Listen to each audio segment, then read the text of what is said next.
Hello friends, so welcome back to our channel Mirror Neuron, which means watch and learn, and today I'm going to share with you the daily coding challenge 5. Right now I am at my balcony, looking down the street. It's empty, and this is for our own safety. So just before I explain the problem statement, please do stay at home and let's maintain the social distancing so that we can help our researchers, doctors, virologists to find a solution for the coronavirus. All right. Again, the importance of daily coding challenge is, once this entire world copes up with coronavirus, I'm pretty sure companies will start hiring. And as I told you earlier in one of my previous video, that they will first test using the daily coding challenge, which will shortlist candidates, and then only then they will be called for machine learning or data science interviews and so on. So that is why daily coding challenge problem statements are very important. All right, so what is the challenge today?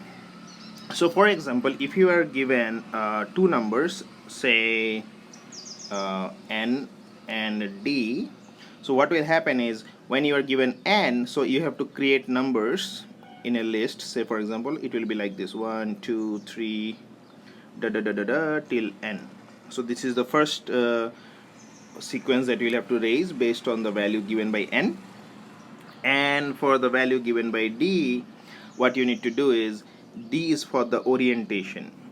Okay, so what you are supposed to do is, so suppose if you are given an array 1 2 3 4, and in this case obviously n is equal to 4 elements, and say d is equal to 1.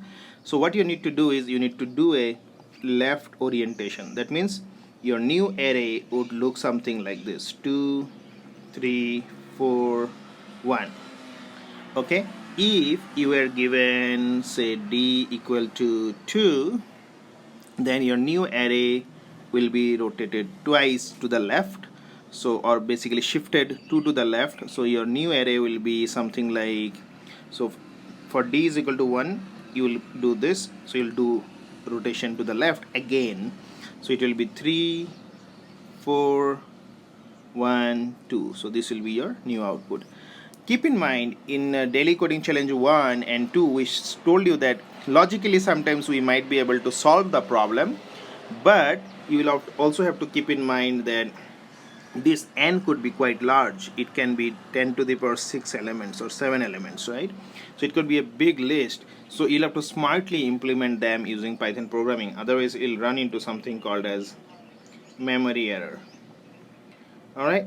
So I hope you got the question. So please give it a try to solve it, share your solution in the comment section. I've also provided a lot of useful links through which you can learn about Python programming, about how to solve complex problems and how to solve data science and machine learning problems.